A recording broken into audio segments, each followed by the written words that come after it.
For 20 years, Tango Argentina Food has been bringing the best authentic Argentine cuisine to the Midwest. Using traditional family recipes, this restaurant strives on using imported products from Argentina to provide a genuine experience. Katy Trial State Park is one natural resource of the Missouri Department, well known because of its beautiful landscapes and historical sites along the route. People in the St. Charles community choose this place as one of their favorites because they can come here to share time with their family, friends, and also their pets.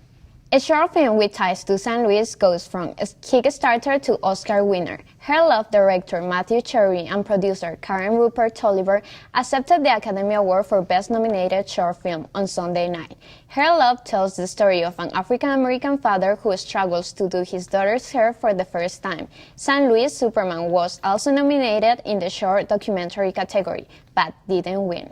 A woman who police believe stabbed a taxi driver more than a dozen times is behind bars. 21-year-old AJLA ZEKAN was arrested by St. Louis County Police during a traffic stop on Saturday. Police say the stabbing happened on Tuesday in Imperial. ZEKAN is charged with first-degree assault, armed criminal action, and first-degree tampering with a motor vehicle. The Missouri Highway Patrol was able to seize 45 pounds of marijuana and other drugs in a traffic stop along I-70 Tuesday morning. An Oregon man was pulled over in Cooper County west of St. Louis for speeding and lane violations. During the traffic stop, K-9 officer Ronnie, with his sharp nose, sniffed out the contraband hiding in suitcases and plastic totes. The patrol says that over the past weeks, Ronnie has found over 200 pounds of marijuana and 3 stolen guns during traffic stops. Valentine's Day is right around the corner. Fortunately, one of our reporters was able to visit a local florist to find out what it takes for a florist to get ready for the holiday. We also got insight on what's popular for Valentine flowers and how you can still get your sweetheart the prettiest flowers or bouquets.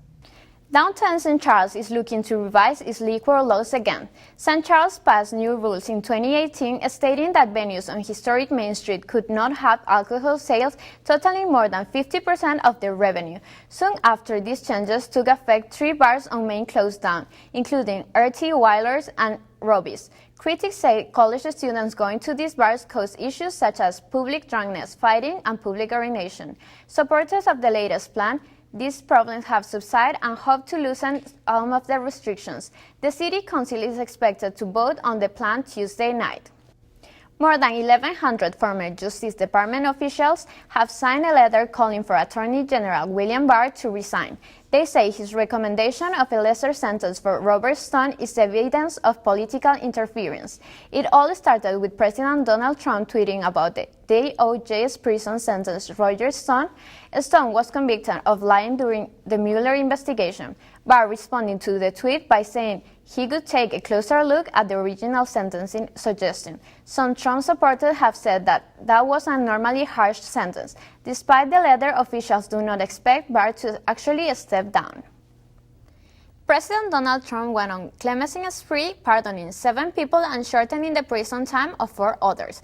The most well-known case is former Illinois Governor Rod Blagojevich, who was convicted in 2011 on 18 counts, including trying to sell former President Obama's Senate. Blagojevich was supposed to serve 14 years, but President Trump said 8 years was enough. Here is Blagojevich after he was released. I just want to say again that I want to express my most profound and everlasting gratitude to President Trump. The St. Louis-based manufacturing company CARBOLINE has cut the ribbon at a new facility in Brentwood. CARBOLINE specializes in fireproofing products such as coatings and linings. In the new facility, the company will be able to run full-scale tests at up to 20 million British thermal units. A spokesperson says this project is a total redesign and rebuild of their current fire lab's capabilities. African American History Month is celebrated annually in February in the United States as a recognition for the achievement and importance of many African American generations and their role in the U.S. history.